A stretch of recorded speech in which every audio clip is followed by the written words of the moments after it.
ladies and gentlemen, welcome back to another episode of the Sporting160EN podcast, episode 106. Thank you for joining us. No Danny, as you can see, but I'm joined by my amazing co-host. First off, Steph, how are you doing today, man? I'm doing good. Even though we tied today, it's not the end of the world. We still have 8 points ahead of FCP.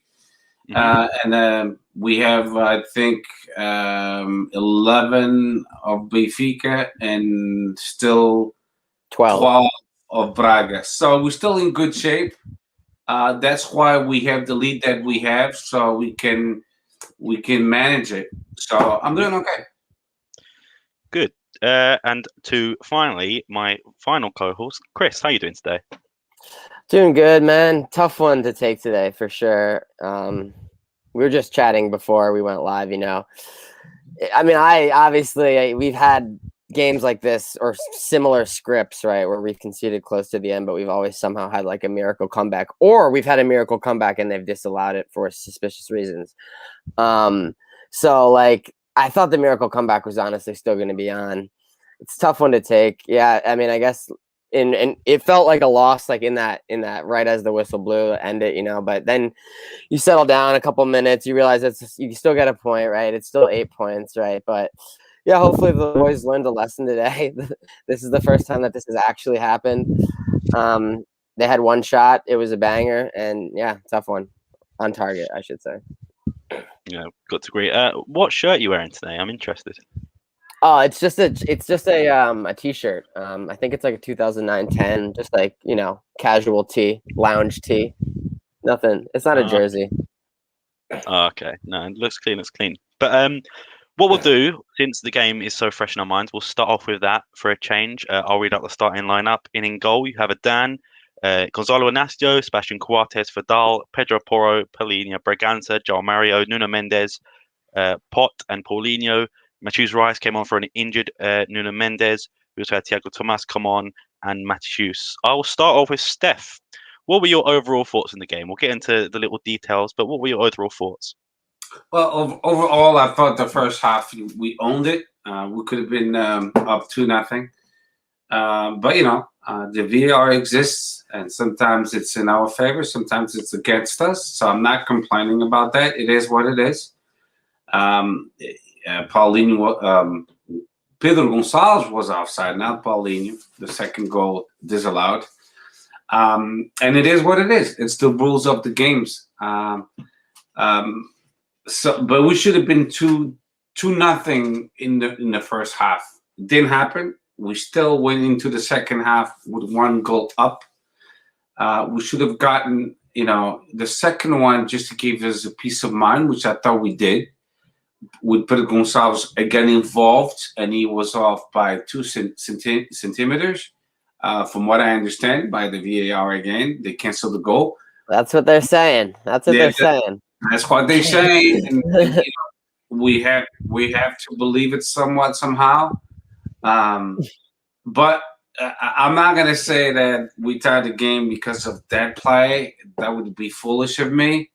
I would sound like a Portista or Benfiquista. So I'm not going to do that. We tied. We put ourselves, like we say in the Portuguese gíria, a jeito. The Vidal didn't clear the ball the way he was supposed to. It was a leftover to Moreirense. Moreirense had a great kick. You'll never forget about that goal for the rest of his life. And they tied the game, and then we had 3 minutes left, and Moreirense started burning time, and like they're supposed to. That's part of the game. We didn't have the luck like we've had in the past, and Porto have in the past as well, like the last game. But you know, it is what it is. We're still 8 points ahead of Football Club Porto, so it's not the end of the world. The next game is at home. Paulinho scored, which is good. Had a great game. He had a great game. And you know, to wrap it up, I hope Ruben Amorim he learns also from this experience, and instead of containing so much the ball, which is good to contain the ball, but to give the initiative to the opponent could hand up in a tie like today. And we should also sometimes in certain games go after the second goal to give us a peace of mind. And not doing so and being content with the 1-0 is too dangerous, like it was proven today. But it is what it is. We tied, but we're still in first place. We're still 8 points ahead, and there's only 9 games left.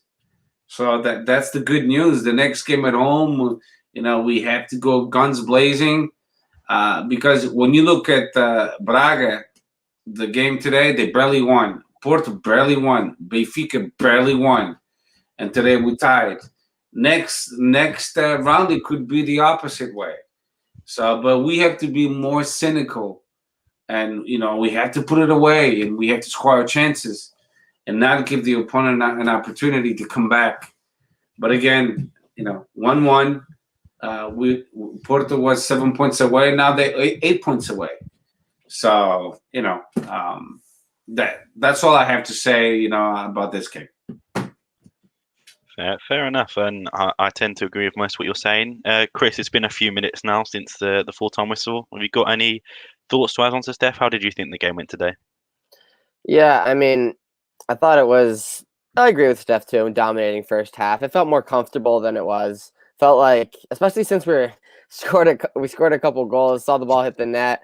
Like the second Paulinho goal right before half, like that would have been really nice. And I guess that it kind of was just a false sense of comfort because you're always just one incident away. I guess it's partially Fidal's fault for his clearance. It's partially Mateus Reis's fault for really not closing the guy down with any sort of urgency at all.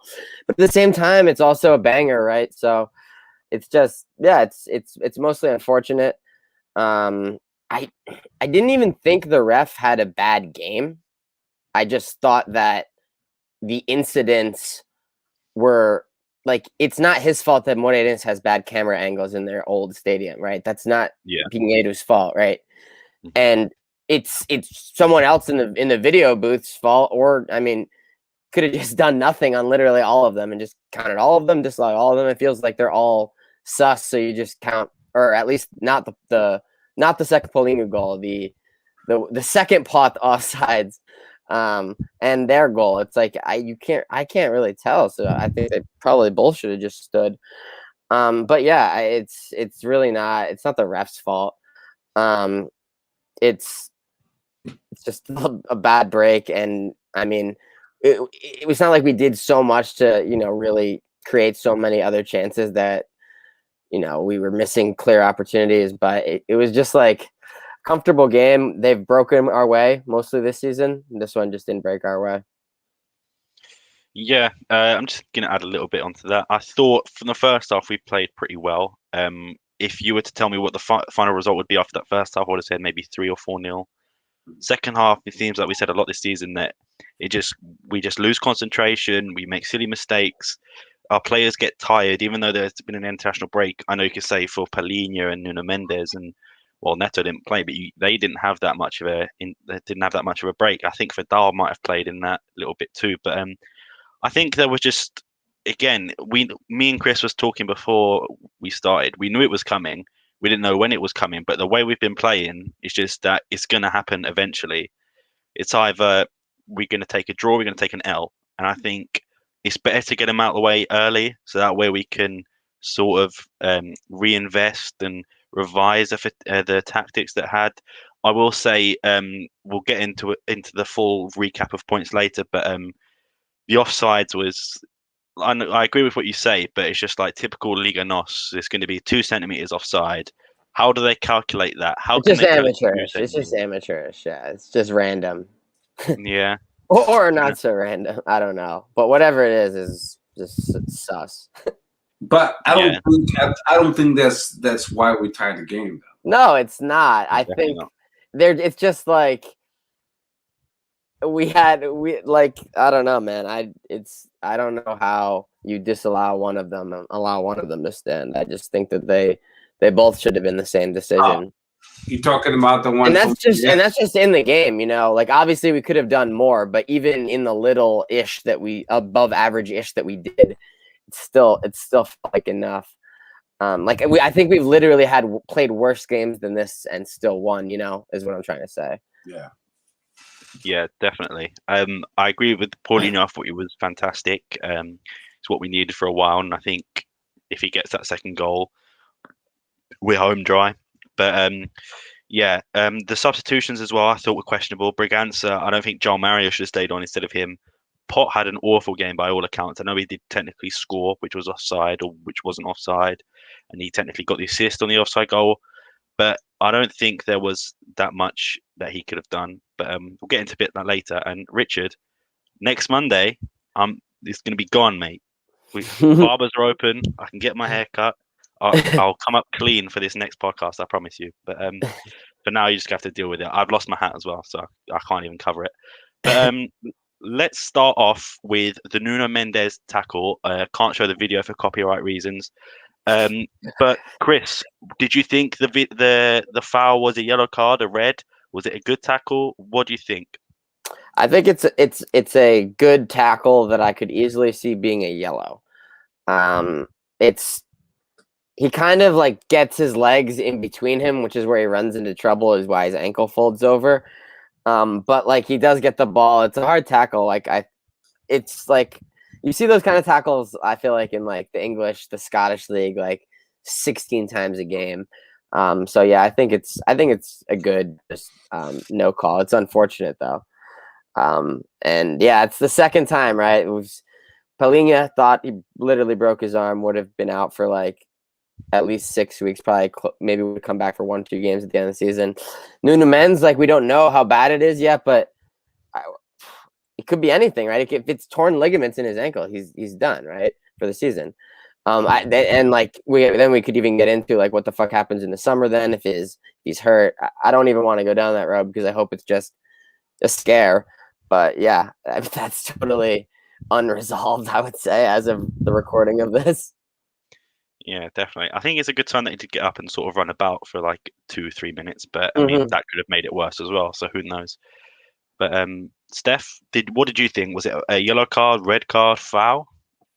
Nah, it was just a foul. It was a tackle, a bit aggressive. But then when you look at the whole play, when he tackled him and the way he landed his foot, I don't recall if it was the left one or the right one. He kind of twisted it, and that's how he got hurt. Mm-hmm.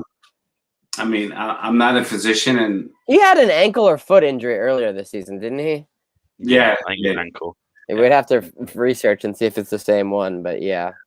I don't have a crystal ball, but I don't think it's anything dangerous. But it was smart from Sporting to take him out.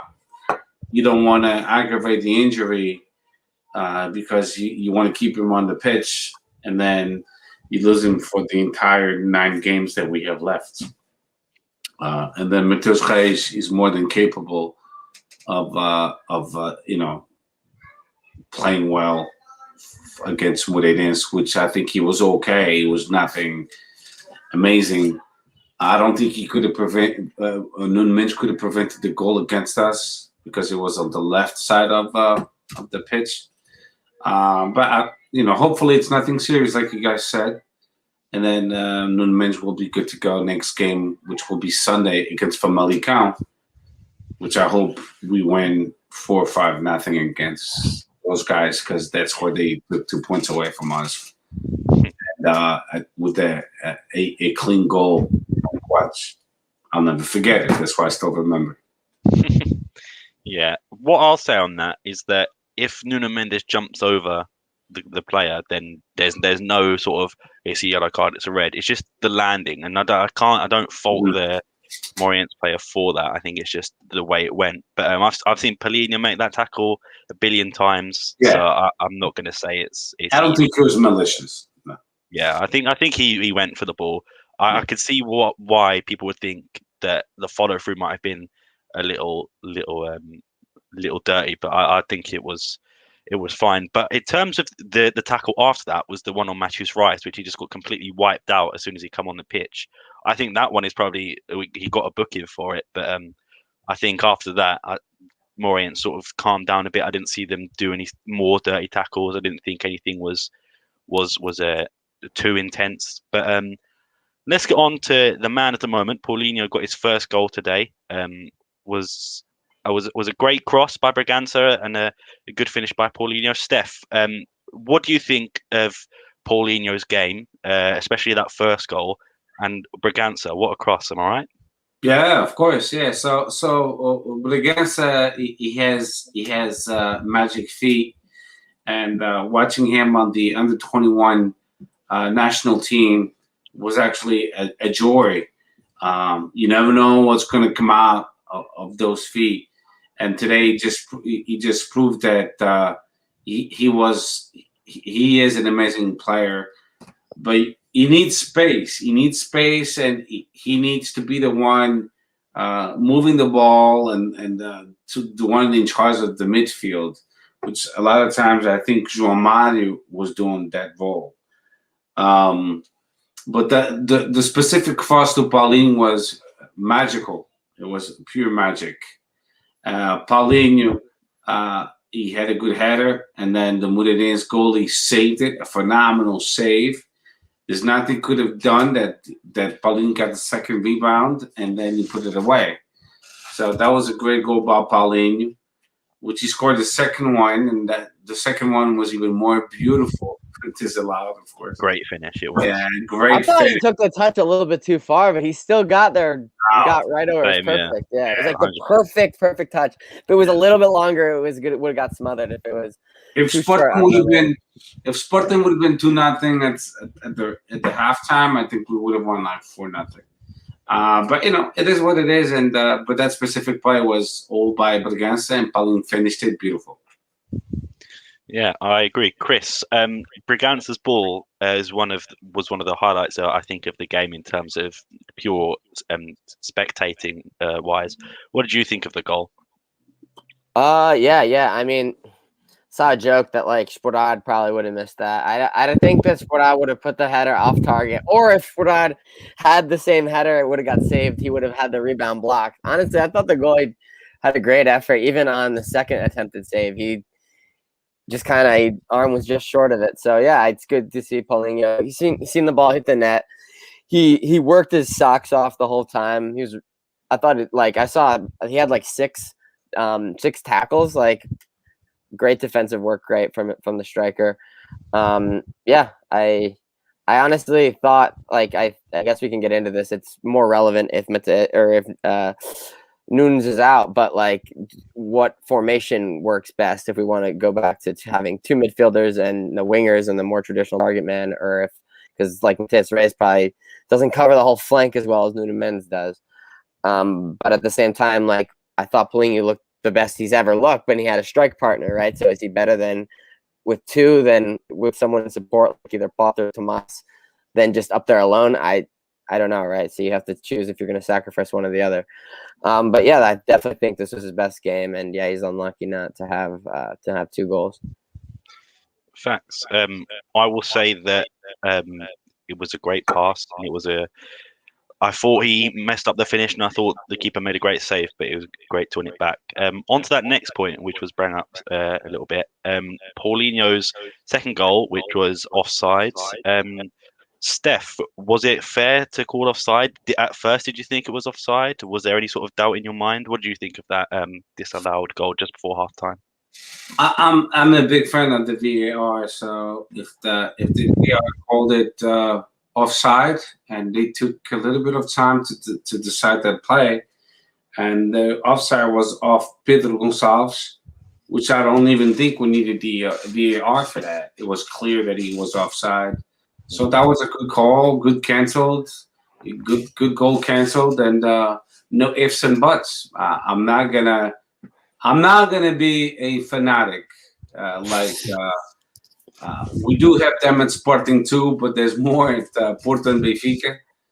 I think the only controversy on this one is some people I don't think that pass or the deflection off the defender is intentional. So I think they got this one right.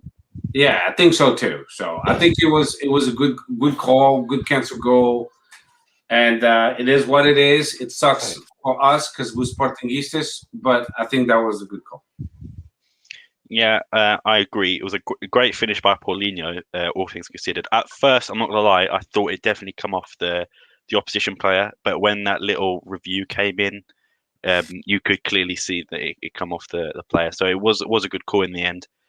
But getting on to another disallowed goal, and that was Potts' good finish from a free kick or a corner, I believe.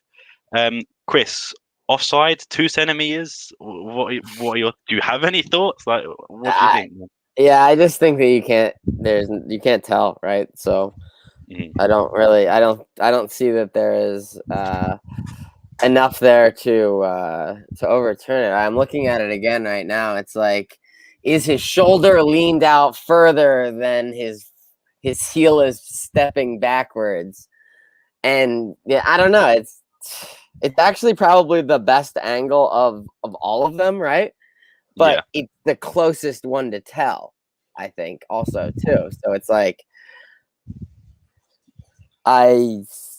it's like you can't even tell where his foot is because his foot is blocked. So how are you drawing the line? He's got a size 9.5, and he's this far away. So the size 9.5 should be 1 millimeter. Like you're just making shit up, I think. So I think that this one should have stood. Steph, are you inclined to agree? 2 centimeters offside is very, very tight. Did you think it was the correct call? Is that the tightest one ever? Has there ever been 1 centimeter? Yes, it is. I think Porto had 3 centimeters. I want to say last season, or maybe anything under like 7 is really suspicious. Yeah. This is actually the tightest ever because they mentioned in the Sporting TV, and I tend to agree with you guys. I mean, it was very, very, very tight, and then when you compare it to the Cote for Moreirense, their goal, it looked like he was offside, and then they gave it to them. The tie is a tie, and we put ourselves in that position. Let's be totally clear about that. But if you're gonna cancel the goal from Pedro Gonçalves by 2 centimeters, and then you allow the Cote offside to be good, then you're a hypocrite, and that goes to the Cidade Futebol VAR. Whoever made that decision, it's kind of bullshit. It is. But again, I mean, we should have put the game away way before those calls, And but again, I agree with Chris and I agree with you, Sam. The goal should have been allowed. We should have been 2-0 at that point in time. Yeah, I will say when I first saw the sort of still image of it, I thought Pot might have been offside. But then the line thing confuses me because unless you have technology on the jerseys or the boots, or how are you drawing the conclusion that he was exactly 2 centimeters? Where are you getting that first line from the defender? Especially if you don't even know where his foot can they make the people transparent? Do they have that ability to look through him or to Photoshop him out? No. In a minute, can you do that? I don't know, bro. I guess they looked at it. To be fair, they looked at it for 3, 4, or 5 minutes, but unless they had an alternate camera angle facing the other way, then I could understand why. But they only showed us that one angle. I'm not sure if the VAR has, because you see them all the time where they do the acting of them pretending to referee. They have 25 monitors in front of them, so I don't know if they had a different angle to what we could see. They gotta show it then. Jesus. Or remember. I guess sometimes they're new angle discovered. There's every couple months there's an incident, and it's a couple weeks later there's new VAR footage discovered. So maybe that'll be one of these.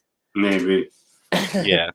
And not sure if you guys remember when me and Chris did the podcast with Con Murphy, he told us that apparently they can choose where the lines go. They draw the lines.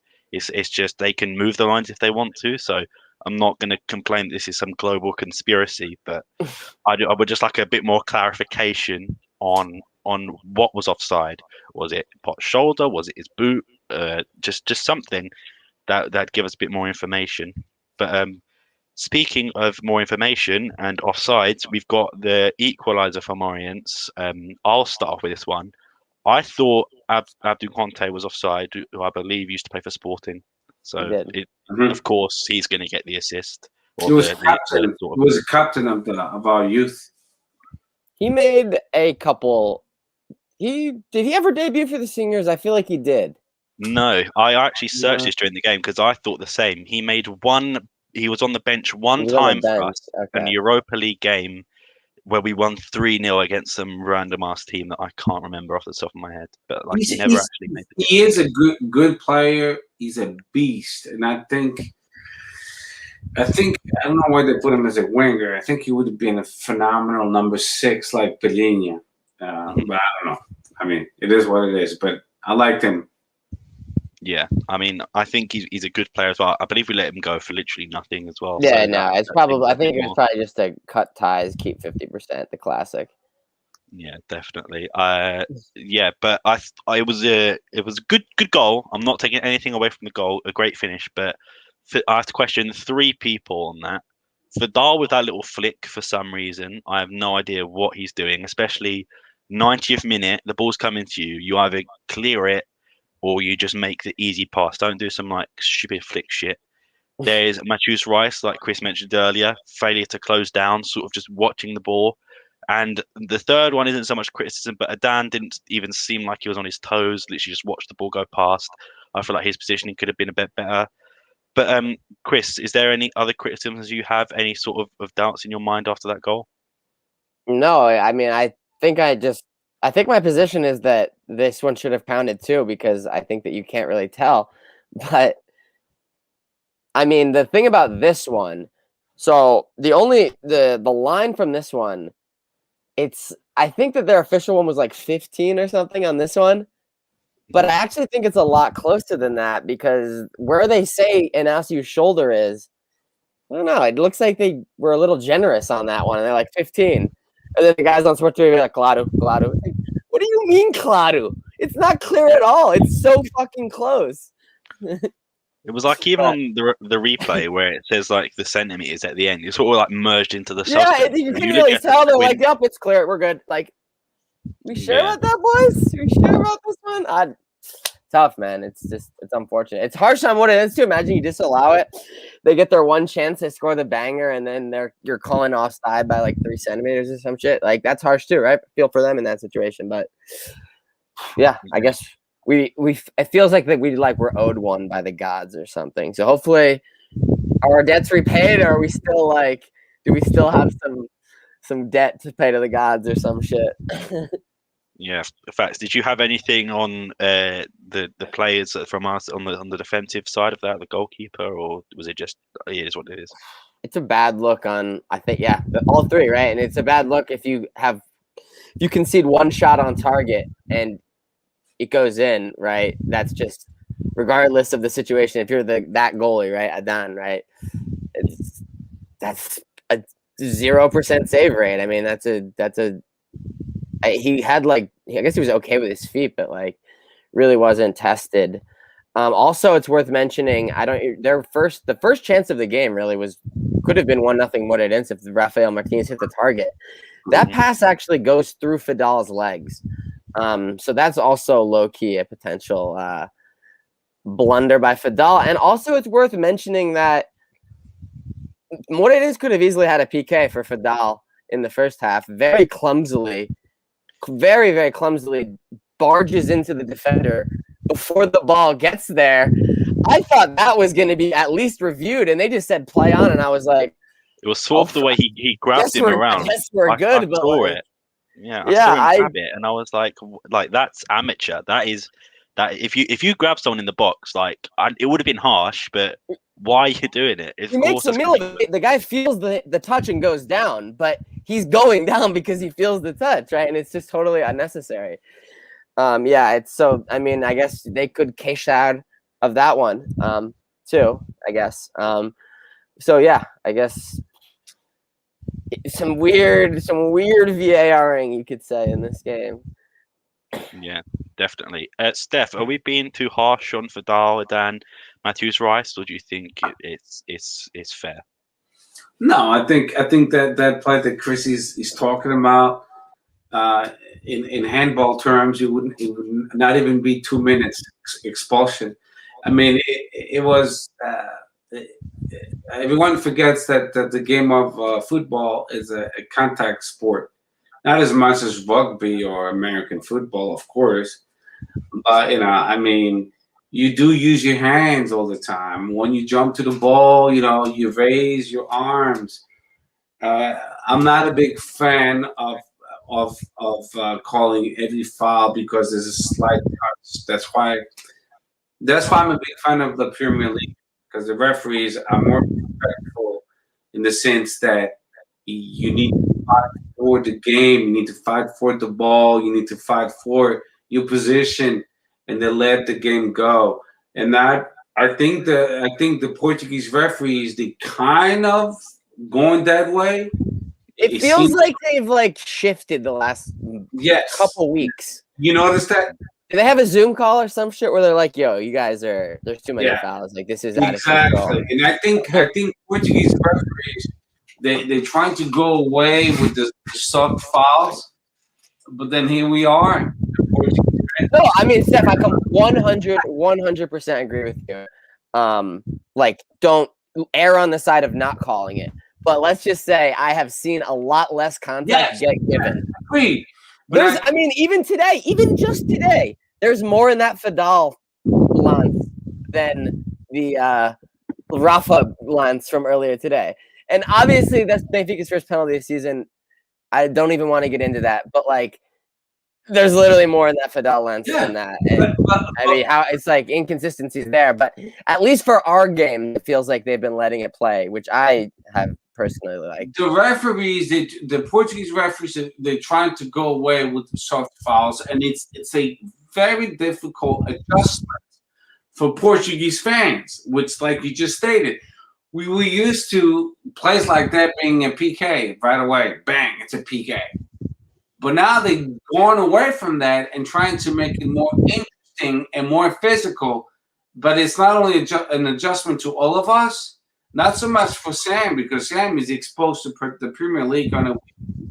We are too, because we can gain access to the games easily. But the way Sam looks at football within his culture, because he grew up in England, is a little bit different from someone from Portugal that watched those games, and every little play was a foul. Beep, beep, beep. Not anymore. They're trying to go away from that, which I think is good. The big adjustment would be the VAR, like you said, the lines, the 2 centimeters. That's now what's going to be in question. Like 2 centimeters, and you called it. You cancel the goal. That's way too close to it. But those plays with Fidal, I don't think it was a PK at all whatsoever. And to go from what it is in question, yes, I think it was an offside, and I think the VAR blew it. I think the VAR blew it. Yeah, I couldn't resist. I had to say it. Like, I mean, I can't deny with what any of you have said. You've both said pretty much hit the nail on the head there. But before I get to your guys' man of the match, I want to just draw your attention to I'm going to say 3 or 4 individual performances. I will ask you what you thought of them, and you just tell me good game, bad game, and why. Okay, so Chris, start with you. Pedro Porro, how did you think he played today? I think we know that he can have better, more like consistent offensive games than that, right? It's not his best game by his standards. It's probably a bit poor by his standards. But at the same time, I thought in the first half, he was kind of cooking Abdou Kanté. There's a lot of crosses coming in from that side. I didn't think that he was a liability at all, like defensively. I thought the work rate was there. Got his ankle broken, got crossed up once. So there was that, I guess. But yeah, I mean, I guess like based on like what we rate Poro, we've seen him literally have like 9 in 10 games. I feel like so, just a 5, like the totally average game by his standard. Yeah, I'm inclined to agree. We talked about Paulinho earlier. Steph, I'm going to give you John Mario. Did you think he had a good game? I'll go with a rating as well. What would you give him a rating out of 10? Joe Mario today, I would give him a 4. A lot of times, he kind of put a lot of pressure on our defense. He lost the ball at midfield way too many times. If not too many times, a few times. And those few times, it could have been dangerous plays by Moreirense. He was containing. He was trying to contain and pause the game, but a few plays I was like, "What the hell, man!" And he put the defense in a lot of danger places and a lot of pressure. Yeah, I 100% agree. I'll give you both each one more. Chris, what did you think of Gonzalo Inacio's performance today? There was a few shaky moments, I know, but do you think he had a good game? What were your thoughts? I think you're muted, Chris.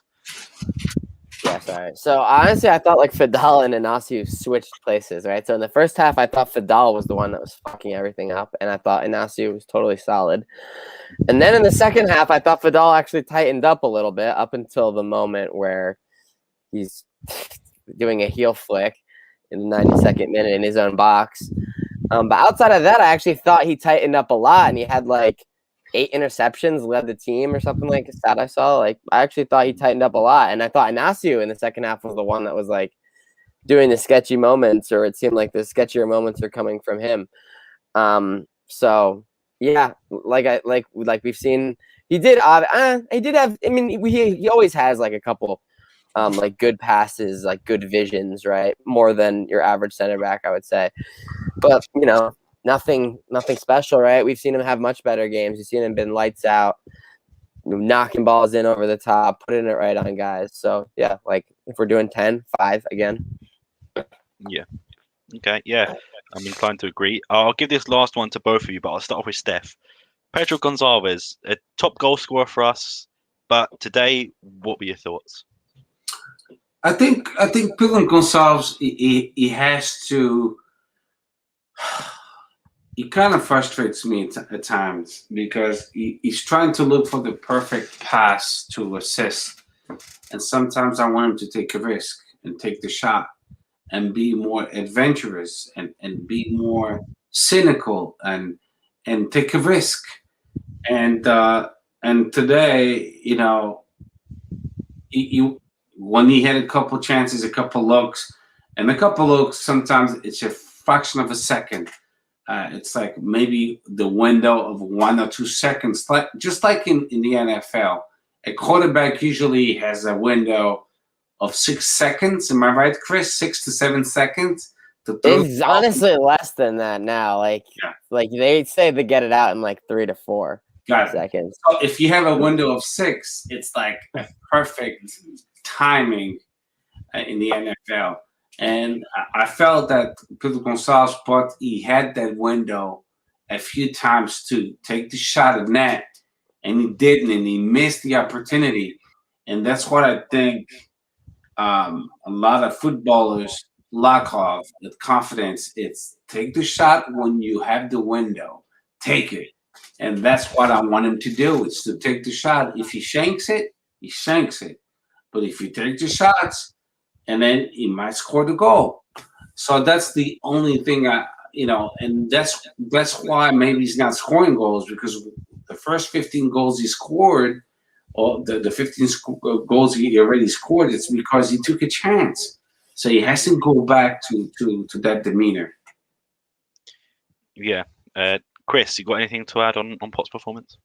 Yeah, I mean, I think that aside from his past couple games, it feels like he's had he's had the ball in the net tonight, and he's had his chances over the past couple games to score, but it's just like it's not there. Like, if we're being honest, right? If you look at like the percentage of shots that he scored, like probably through like 12, right? The guy's scoring on like 70-80% of his shots, right? It's like when a guy's shooting 10 threes in a row, it's like he's not gonna keep shooting, 80% forever, right? So we're unfortunately in the harsh counterbalance of that. He's not scoring on any of his shots, right? So that 0% is averaging in.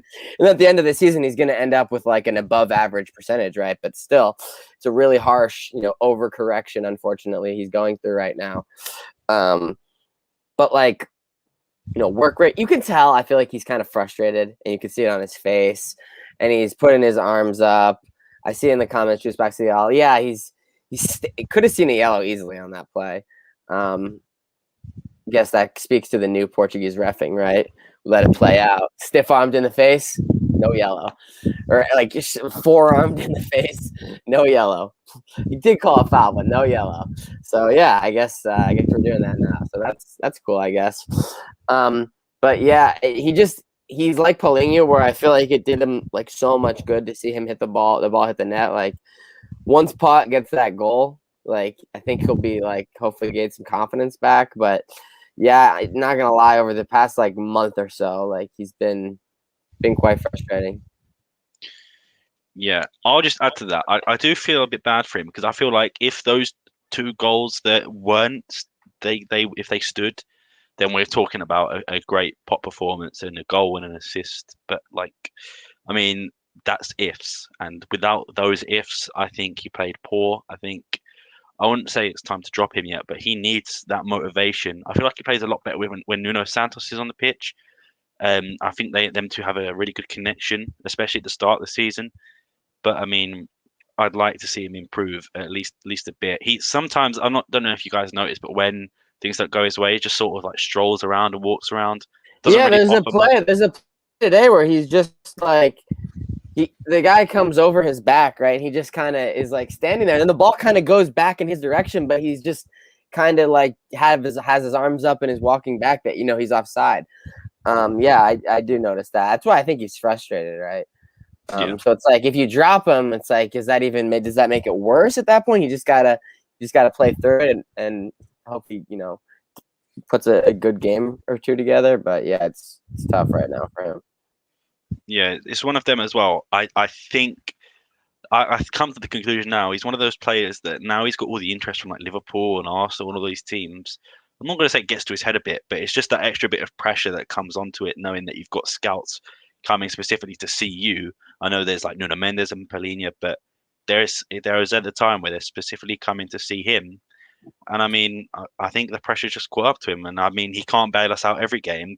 It's not just him. I mean, if we score, it's all ifs and buts. But if we score again in the last minute, does anyone really care about Pot not playing well? But like, I mean, it is what it is. But I think he needs to improve. But before we get into everyone's man of the match, I promise this will be the last segment on the game before we go on to the Twitter questions and man of the match, etc. I just want to talk to both of you about the substitutions. So I said earlier, Matheus Rice came on, Thiago Thomas come on, and Matheus come on as well. Steph, were these the correct substitutions? And if not, who would you bring in instead? And what time, if you think they should have come in earlier or later? I'm not against the substitutions. I think it would actually right on point. I think the only thing that got us in trouble was Nunes getting hurt so early in the game. I think if Nunes was on the pitch, Moreirense would have scored that goal. Maybe they would have. I don't think so with Nunes. Maybe if he closes him down 1 second quicker, the shot gets blocked. Then Matheus Reis. Yeah, I don't know. Matheus Reis was kind of late into the play, but I mean the Moreirense player, he did hit a banger. I mean that was really a nice shot. I mean Alden had no fault. He had no control. He couldn't have saved it. But I think Nunes would have made a difference. The substitutions, to me, they were right on point. I could see next game that Nunes will be given the chance again to start the game. I think Ruben Amorim will shake up the starting 11 again. Paulinho will stay on the pitch, but I think It depends if he plays with three midfielders or like if you play with three midfielders, there's really there's no traditional wingers, which is why I think we didn't see Tabata or Nunes today. But like, I don't know if that's a tenable formation to play with Mateus Reis or with Pot being ass. Like, it's but against is coming out next game. I think, but against is coming out, and I think Nunes is going back to the pitch. He's going to put another winger, and I wouldn't be surprised if Tabata would start as well to shake up the team.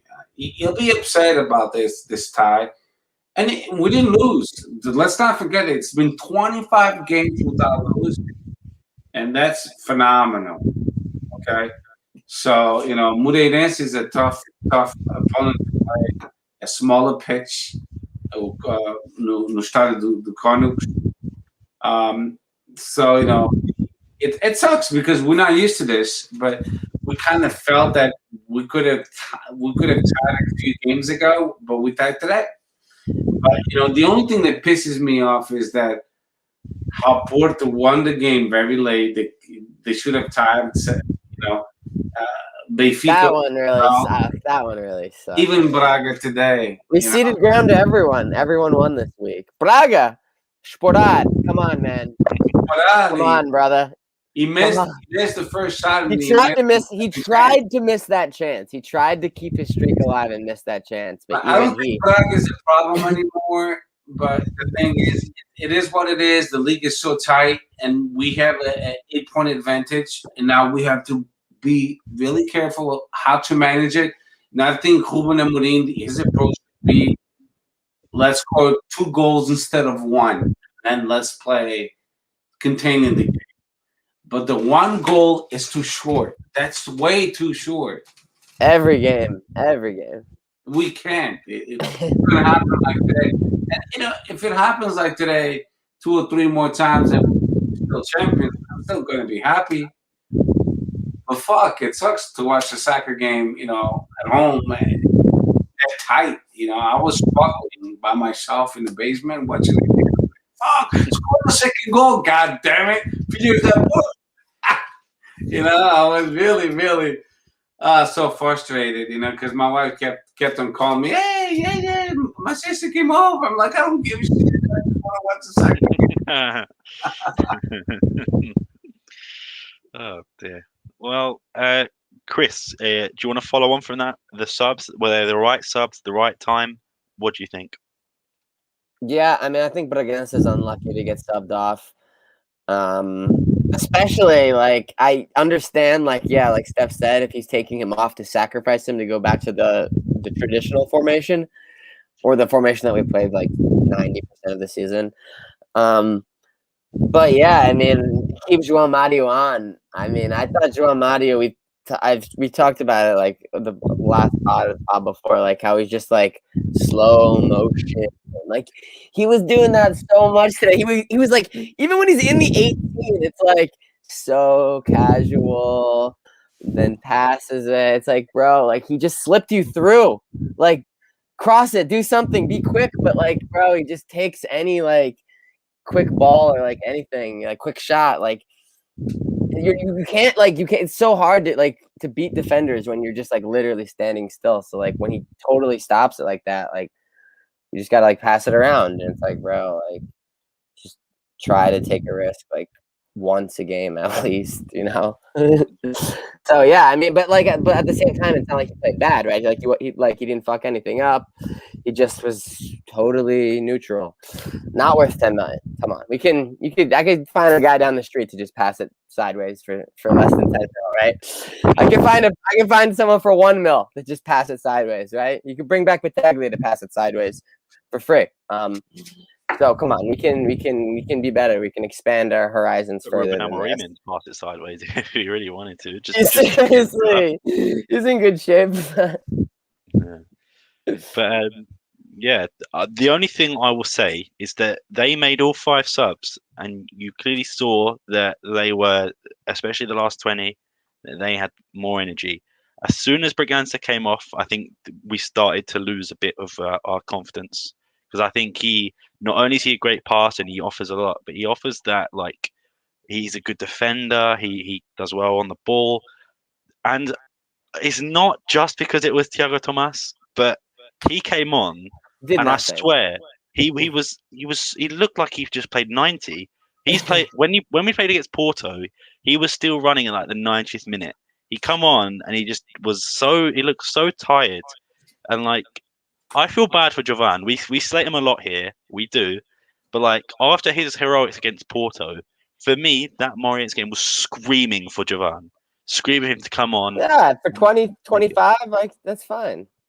No, not even 25. When Matthews come on in the 85th, which I mean, for me, yeah. that was the only sub that I thought, why so late? I agree with you. Jean Marais should have been arguably the first one that wasn't injured. Obviously, if you don't count Nuno Mendes, he should have been the first one to come off, followed by Pedro Gonçalves. There's no way he should have stayed into 85th. We've got Nuno Santos on the bench. We've got let me just double check. Tabata, Jovan, all of these players that could have made that impact and weren't bang on. I just think we missed pace in that game, especially towards the last sort of 10 minutes. You bring Jovan on, you bring Nuno Santos on, you bring Tabata on for, let's say, a Jean Mario or a Pedro Gonçalves, and then I think the game's different. We might concede, we might not. I agree. I agree with you because with the way I'm seeing it is, Thiago Tomas, you played in the under-21s national team. You came back exhausted. So you have a fresh Nunes, a fresh Tabat. Why don't you play them? And I felt the same way too. I'm like, two fresh players that they stayed in the academy. Nuno Santos hasn't played in like 2 games, right? Guy's got the freshest legs. Yes. In Alcochete, freshest legs on this side of the river, man. Tabat only plays 45 minutes, 35 minutes. And he just sat on his ass for like 8 days, bro. And I'm not a Thiago Tomas hater like Sam, because I do like him. But I felt that was a poor choice. I think Nunes and Tabat would have given more because he came back from 3 international games. I think he only played 2 of them. But still, the trips and coming back and forth and stuff like that, Nunes and Tabat would have been better equipped, fresher, giving more pressure, and maybe giving a little bit more. Yeah, like for that and as well. He got a fresh cut that like covers up his bald spot better than the other one he had, or whatever he did, it looks better. So yeah, shout out Nunes. Get in the game, bro. We need you, man. We need you serving some balls in, bro. I think next game it's going to be a big statement for the Sporting players to say, "Hey, win this shit, and we're going to be champions in Portugal." We'll talk about it in a little bit, but I think against Famalicão, it's important to win in a very convincing way. Yeah, fact. Everything. And also, this is the best Famalicão has played probably all season. Like this is their best 3 games, so that's awesome. Yeah, they've been on great. They're just steamrolling everyone now. They were horrible before. The fuck, man. I mean, yeah, it's typical. They're going to get form as soon as we start to drop a bit. It's just how it goes. But yeah, I agree with everything. I'll just finish it off. There's no way Jean Marais should have lasted 90. Pot shouldn't have lasted up to 85. If we have 5 subs available and we only use 3, I mean, it's different if we have a comfortable win, but we needed changes. And I don't care if you wanted to bring on bloody Neto for Coates. We needed something different. And I feel like, especially, like I said, Jovan or Nuno Santos could have changed that. But I'll get to it now. I think I already know both of your guys' answers. But man of the match, Chris, who are you giving it to? I think I'm going to give it to Paulinho, and then I guess that's the obvious choice. So that's the conventional man of the match, and then the unconventional man of the match. I don't know. I guess maybe Paulinho or Bragança. Yeah, can't disagree. Steph, you have anything different man of the match opinions? I'm not gonna give it to anybody. I don't think no one is worthy of being man of the match when we tie a game. Again, we should have won in a convincing way. We could have dominated Moreirense. We have a good enough team to dominate Moreirense from minute 1 to minute 90.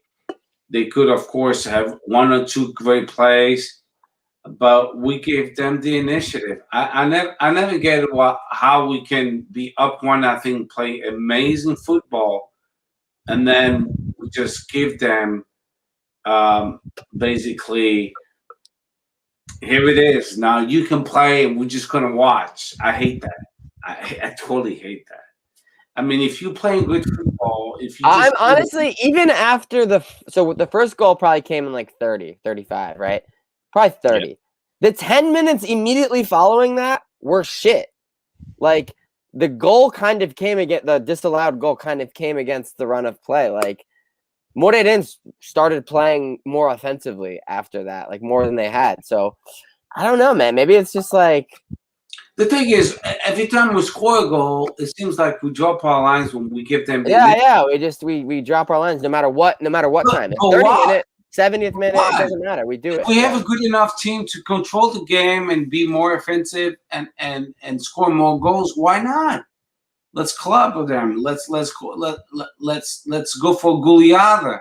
Let's go for 3-0, 4-0. I don't like the style of game that we score 1 goal, we drop the lines, and we contain it, and we go with the counterattack.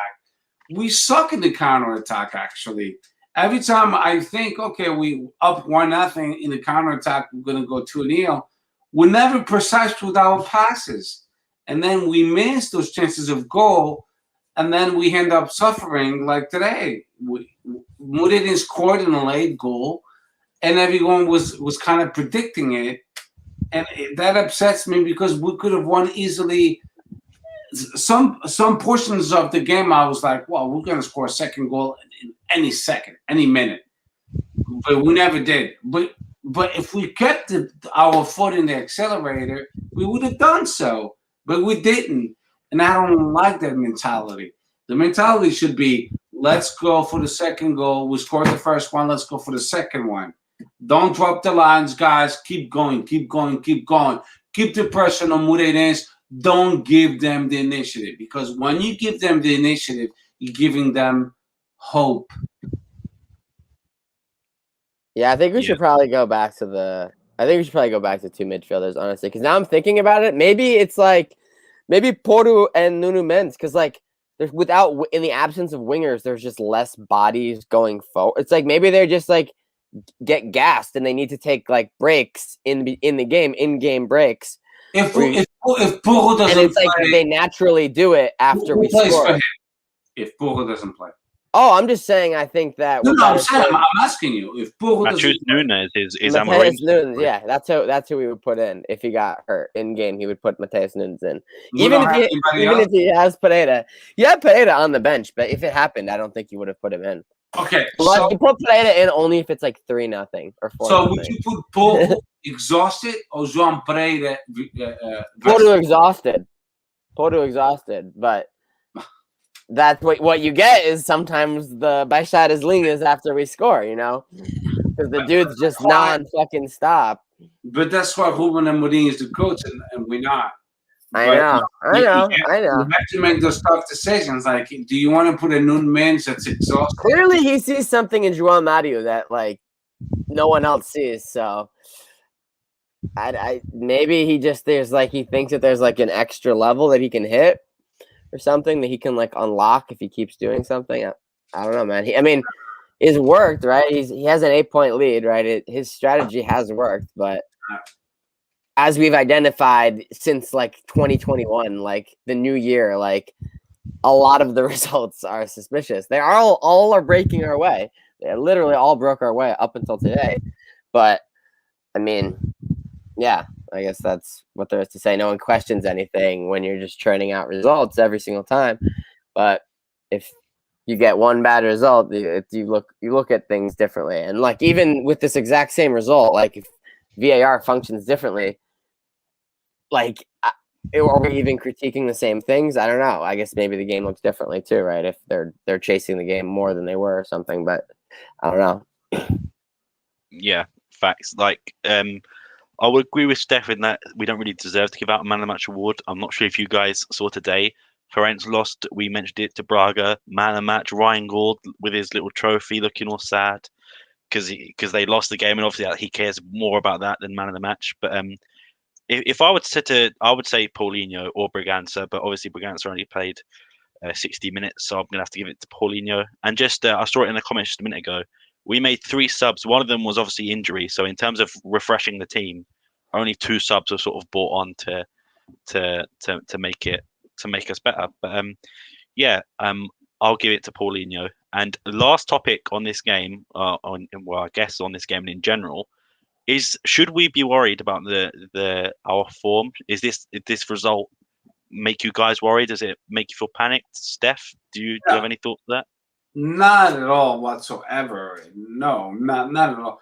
We still played a solid game. The only thing I would like it's Sporting to be more offensive. We control the ball pretty well. I just don't like when we up 1-0. We give the initiative to the other team so much. That's something. If I was a coach, I wouldn't go for that. It's something I'll never understand. Why do you want to give the ball to your opponent and give them the initiative? When you control the ball, then you're in full control of the game. Of course, the opponent will have portions of the game that they will control the ball. We all know that, but we do it too much. And that's all I gotta say. Pretty much, I don't want to take too much time on this because it sounds like I'm repeating myself. Yeah, fair enough. Chris, we spoke yesterday about Atletico Madrid bottling a 10-point lead. Does this give you any concern? This game give you any concern about Sporting's chances? Are you in panic mode or are you fine with it? I think it's fine for now. Obviously, we'll have to see what happens next weekend, right? So I guess it's only a poor run of form, right? If it's like in a row, right? So we just gotta make sure that we don't drop points next weekend. And who knows? Maybe our rivals will drop points and we'll just be right back to where we were next week. Because at the same time, all their games are fucking sketchy. Porto are winning in the 90th minute. Braga are winning in the 90th minute. Benfica should be winning 16-0 in the game and have only 1-0 and then concede a great chance right at the end. So if you look around, it's sketchy for them too. So I'm not totally. Nando is convinced that Porto is not dropping. Porto and Benfica are dropping more points the rest of the way. I'm more bullish on that. So I think maybe we'll be right back next week. So I think I'm fine for now. It's fine for now. But look, we're playing an informed Famalicão next weekend, and if it looks like shit again and we drop points, then I think we have a big problem. So I'm going to give you a little preview. Next week it'll be Porto at Tondela. Big win against Guimarães this past weekend, Tondela. Yeah. Benfica will go to Paços Ferreiras, which they lost 2-0. But it's at Paços Ferreira. And let's include Braga. Braga is against Belenenses, and we play at home against Famalicão. So it's not easy games for anybody, but the next round, I'm predicting that Sporting will gain grounds on our rivals. Yeah, I mean, I will say about Porto and Benfica, they've got into that form of winning games, but have they looked comfortable in any of those games? I don't think so. I will say, Steph, I guarantee in that game there's going to be a penalty to Porto because Taremi will dive and get something. So they'll probably ease their way out of that one. But we'll get a bit to that game, those following games later. But let me just try and do our boy Danny proud by sharing the Twitter questions. Let me see if I can do this again. Can you see that? Danny Saldanha? Yeah. Can you see that? You Yeah, see I my can screen? see it. I can see it. Yep. Cool. Okay, so speaking of Danny, he asks, who's one player in Liga NOS you'd want to see at Sporting next year? Chris, you can take that one. Bro, give me a striker, man. Fucking Douglas Tank or Rodrigo Pinho. I know he signed for Benfica, or he's already like signed it in invisible ink, and then they'll reveal it on like June 6th or something. But yeah, I mean, give me or what's the guy from Portimonense who's getting hot now? What's his name? Is it Pep? It's not Pep. Betu. Better, that's the one. Yeah. Betu. Seferovic, bro.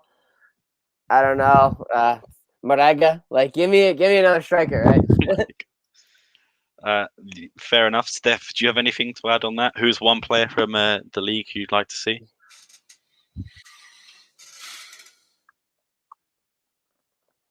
Vinagre from Malicão. Yeah, link to us as well. It's not a bad shout. That'd be nice. Abdallah, all the way from Jordan, asks, Domingos Pacienza had an interesting project with Sporting, but stupid Coutinho didn't give him enough time. What do you think? Steph, do you want to answer that one? Throwback question. Well, what's the question again? Domingos Pacienza had an interesting project with Sporting, but stupid Coutinho didn't give him enough time. What do you think? I see what Abdallah's saying, which we met him last in our last podcast, and we'll have him back because he was an exciting fan actually. Yeah, and I see what he's saying, but Domingo Pacienza was given other chances as coach with other clubs. What the hell is that guy? What the hell is that guy up to these days? And he sucked. So is he even coaching anywhere right now? No, he was a commentator for Sporting TV for a little while. Free agent. Yeah. So Domingo Pacienza has proven that he's not a good coach. He's better as a waterboard. I mean, can't disagree. I mean, with the logic there, that I mean, he did get other jobs and he didn't do much. And Godinho Lopes was the worst president of Sporting history, by the way. Yeah, he's managed to fire it in under 10 games multiple times since leaving Sporting. But he's the only one who brought a real lion into the stadium. I don't know. A real lion? A real lion into the stadium. I mean, I have like a repressed memory of this. I mean, of course, he wasn't loose. Right? He was inside the cage, but he did bring him to the stadium. So that was phenomenal just for that. Yeah, I mean, even though he was only there for a little while, when Sousa Sintra was president, I think was Lion or Godinho? Oh, I was talking about when you said Godinho was the worst president in history. I think Sousa Sintra, even though he was there for like 4 weeks, is well, before that, he was the president of Sporting for a long time. Godinho. Yeah. Sousa Sintra. Yeah. But the recent one, I mean, not the previous one, for obvious reasons. But Chris, one is from Abdallah again, but he says, I've never liked Anderson Polga or Marcos Rojo. I believe they were overrated. Also, we lost Paulo Oliveira, even though he was excellent every time he played. Polga, Rojo, were they overrated? Do you think Paulo Oliveira should have stayed? Honestly, I always liked Marcos Rojo because I thought he was like feisty and 140-yard shot a game. Like I subscribed to that philosophy, and then I thought Palinha was going to be that guy for us, but just you need a guy on the team who's going to take a 40-yard shot a game. It's something every team I recommend. So I like that about him, and he was always tough. He was never going to back down from anyone. Overrated? Yeah, did he deserve to go to like a top European team? Probably not. But he involved himself with some sus people. So yeah, that ended up probably wasting about like 5 of like his prime years because he just fucking sat there. But I'm glad he's back home now to probably finish it out. Anderson Polga, World Cup winner, Anderson Polga. Yeah, World Cup winner. I thought he was solid. Overrated. In his last few seasons, I can see that. Perhaps, there yeah. there was that one season where he was mentally done, he looked physically done, but Mhm. in terms of overall, I wouldn't say overrated. No, But in maybe his that's peak last years, he season. was definitely a great center back for us. And then Paulo Oliveira. Yeah, I mean, I'm a big Paulo. I have a Paulo Oliveira jersey, which is actually the last name I got on a jersey before I got my Pelinha this season. So yeah, I was always a believer. The problem is he was too undersized to ever be too undersized and not quite aggressive enough, because Otamendi is undersized, but he makes up for it in his aggression.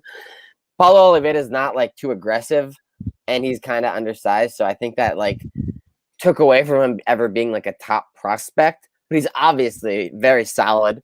Plays in a league, a top league still. He's able to be maintained as a consistent player in a top league for multiple seasons. Not on the best teams in the league, always probably the bottom third of the league. But I mean, there's something to be said for that, being a consistent regular in any team that you're in La Liga. Yeah, So yeah, I did think he never really got the chance he deserved right here. yeah, exactly. I believe he also, correct me if I'm wrong, he did get a cap a year ago. I want to say Paulo Oliveira got a Portugal cap, or even a call up. I'm not sure if he actually played, but I mean, it's probably better for his career. But we all know George Jesus doesn't like Portuguese players at all, so that's probably why he's not here anymore. But He also we hits move on. young players too, so Yep. deadly combination. The recipe for disaster, according to George Jesus. But S Silva at S Silva CP, thoughts on Matheus Rice game. We sort of had this conversation before, so I won't really get into it. But Sid Suarez says, I think in the second half, the past 3 games, it's like they give up, or is it just me? I always knew they were going to score a second goal, and never mind chilling after you score one. Cheers, boys. Again, we spoke about it, but Yeah. do you think it's becoming sort of a pattern? Do you think? I know what you said about, we said this at the start of 2021, where we're not having that many great games, but do you think it's an Amorim thing? Do you think it's a Sporting thing? What do you think, Chris? I mean, I think it's mostly just the way the team's set up, right? Or the way that the team was set up for a lot of those games, right? If you're going to roll out Thiago Tomas up top 7 games in a row, I mean, you think that's going to, what do you think the expected goals of that's going to be, of Thiago Tomas alone up top? I mean, and if Pot's out of form, it's just it's a team that isn't free scoring. It's free controlling. There's clinical moments, and they can cut you apart, and it's very, very organized and solid defensively. But one word that you would use to describe it is certainly not free scoring. So yeah, I just think that it's kind of just a natural outcome of the way the team is organized. Yeah, 100%. I believe we've got the Famalicão game to preview, but first, Mr. Steph, if you want to give us your modalities recap, if you're ready, or we can wait. But are you ready to go for it now? Yes, I am. The floor is yours, brother. Okay, brother. Here we go. So basketball, we had a very tough game contra Moreirense, all the way in Aveiro.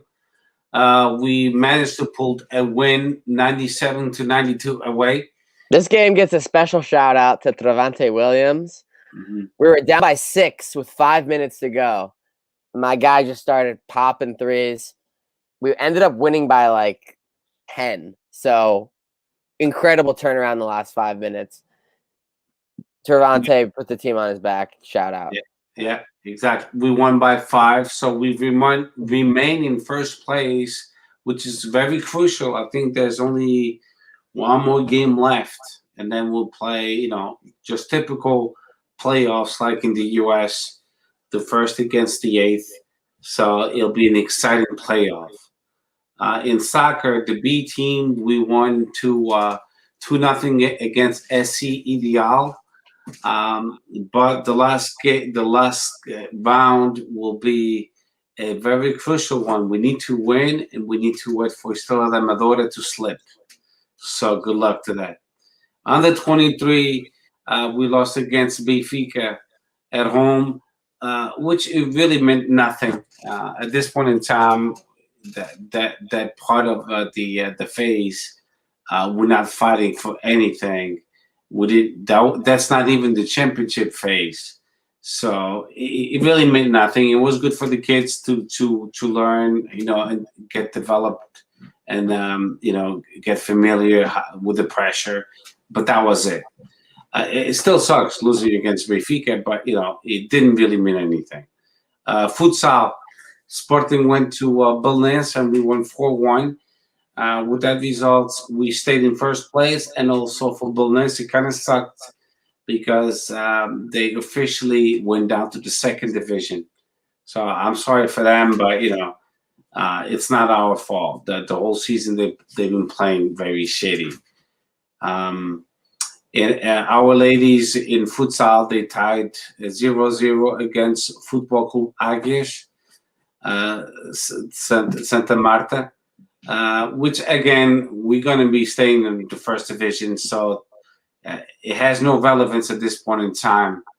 Joaquim Patins, rolling skates, Sporting had a very tough game against Valongo, which was the 23rd round. So with this one, we are 1 point away from the second place, which is OK Barcelos. So we need to win our next game, which is the last game of the regular phase. And then we need to, believe it or not, hope that Benfica wins against OK Barcelos so we can finish in second place. We play against Sejuanense. So it's better to finish in second place because we'll play against seeded number 7th. It's also a playoff this year. So the first will be Football Club Porto. If we finish second, we'll play basically against. In other years, we'd be fucked because it's just the final table. So yes. I'm happy that there's a playoff this year because it's not over. No, the playoffs actually paid off for Sporting because we only lost twice and Porto lost 3 times, but we tied 6 times. So with that said, the playoff it's actually good because we can redeem ourselves. So we'll see what's going to happen, but it's better to finish in second because we only will see Benfica. Benfica will finish 5th, believe it or not. They lost like 6 times. So we want to see them better later than sooner. But with that said, we'll see. The next game will be on the 24th of April, the last round, and everybody should be playing at the same time, in the same day, to avoid any funny games. Rugby, our ladies won for the Super Cup 18-5 against Benfica. So we won another trophy. Do we just play them? Do we just play them every week for a trophy? No, the last game seems like it though. That's 3 games in a row, right? And 3 trophies against them, right? Because it was the cup, the league. We can clinch the league against them, and now the Super Cup. So it's just like feels like every time we beat them, we get a trophy. So the last game was for the championship of Portugal 15 rugby 15. So we won against them and we won the title. There's rugby 15, rugby 7, and rugby 10. So we won all the titles for all the different kind of divisions that we have in Portugal. This was the Super Cup, and we won against them 18-5 in a convincing way. So congratulations to our ladies. Table tennis, we lost against in the final. Again? Yeah, we lost. The females lost in the final. I blame Varane, but Varanda's ruined the table tennis team. Get your fucking pitchforks out, bro. What? They didn't lose like 6 years. Now they lose like every other week. What the fuck? Well, there's a reason why, because we lost our best players. The best players we had, they went to other teams because we didn't invest in the table tennis. Fucking. So we have an average team, but not good enough to actually win the titles. We got Sporting ladies. They went to the final against City and Mirandela, and we lost 3-1. Our the guys, they went to the semifinal. We lost 3-2 to Tundelut. So when you lose the best players, you're not going to win titles. And that's why certain Portuguese, they say, estão a desinvestir nas modalidades. And that's one of them that we didn't put in money into. Volleyball, we won 3-0 against Espinho. So we qualified for the Taça da Federação, which is bullshit. I'm going to call it the way it is. Is that the third place game? The third place game, we got it by beating Espinho. So we finished third in the Portuguese league in volleyball. But by winning that game, we qualified for some bullshit cup they came up with called Taça da Federação. What is it? And we'll play against the team that was seeded number 4th and 5th. The winner of the 4th and 5th teams will play against Sporting for Taça da Federação. Oh my, it's so stupid. Yeah, so we didn't clinch third technically yet. We clinched at least fourth. We clinched third. Oh, so now we're just playing some made up thing. So made up. You got it. It's a made up fucking bullshit cup that no one gives a fuck. I mean, I'm sure they're not gonna make a big deal out of it because it's a bullshit cup. Yeah, it's like the one in under 23. If Sporting would have won against Benfica, yeah, that shit's made up too. Yeah, it's another bullshit cup called Taça da Federação. A cup of the best teams that didn't make the final cut. It's exactly made up. And the only reason why this cup was made up in the under 23 is because Sporting and Benfica didn't make to the final round. And then Sporting didn't even make the third cut. It's like, and Benfica got the last spot, right? So it's like, yeah, U23s are shite, man. It makes no sense to celebrate a fucking Federation Cup when it's not even a real title. Anyway. Ladies volleyball, we won 3-1 at Benfica, and again, it means nothing. It's the same scheme. If we win at home against them, then we qualify for the Federation Cup, which is a bullshit cup. And I'm not gonna make a big deal, and I refuse to make a big deal about a bullshit cup like that. Fuck the Federation Cup. Podes crer. It's really embarrassing that they even came up with this fucking cup. And I'm done, by the way. And the competition of Sporting160EN, we have no competition. We are the best ones. The one and only. Great recap as always, man. Before we say goodbye to everyone, we've got one more topic to talk about, and that is Famalicão next Sunday. Is that correct? Yeah, I think. Does anyone know what time the game is? And 3 o'clock, so 8 o'clock your time. Okay, cool. Steph, predictions for next Sunday's game against Famalicão. I'm gonna say we're gonna win 2-0. Who's scoring? We'll say Paulinho and Putt. Okay, Chris, what about you? I'm gonna go narrow win with them scoring because I feel like they're gonna score. It feels like they're streaking. So Paulinho definitely. Paulinho's in form now. He's just gonna Paulinho brace, baby. Paulinho brace. 2-1 win. Facts. They've been on great form, but I reckon we're just gonna pour cold water over them. 3-0. I reckon Paulinho's gonna score 2. And let's say Fadal of a corner or something. I don't know what Danny is doing here, given the negative energy. Like, come on, man. He's not on the podcast. That 3-0 game has to happen eventually, right? We can't just play out the whole fucking season and never get the 3-0 win. Well, we got it, but it was like in November. Like, man, every game has been. I mean, yeah, we don't. I mean, we probably won a couple by 2 goals, but I mean, that 3-0, man. It would be very welcome. Be a very welcome sight. Switch up.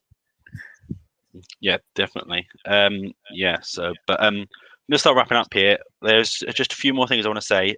Lauren asked this question, which is a great question.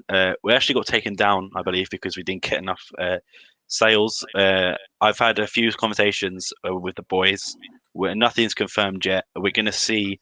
I'm going to talk to them about it first, then we're going to see if the demand is there, because it does cost us money to set up and obviously everything. But if the demand is there, then who knows? But we've not had those conversations yet.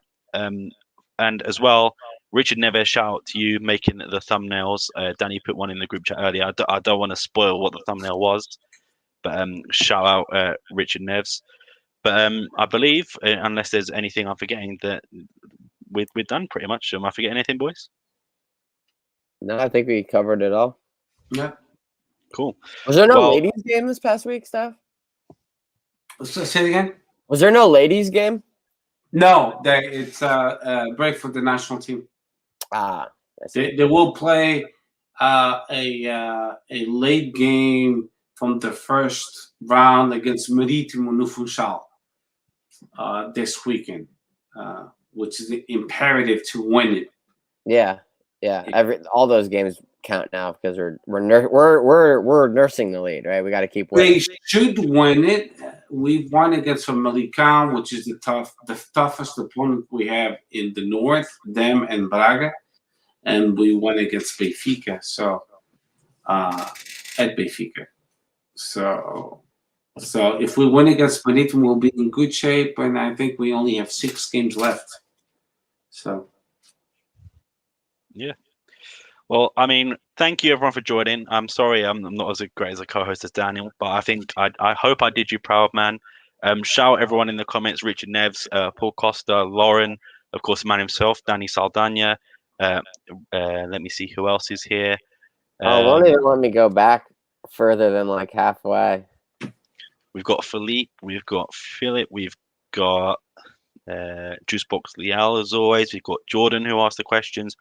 Sorry, not Jordan. Abdallah, all the way from Jordan. Sorry, asking the questions.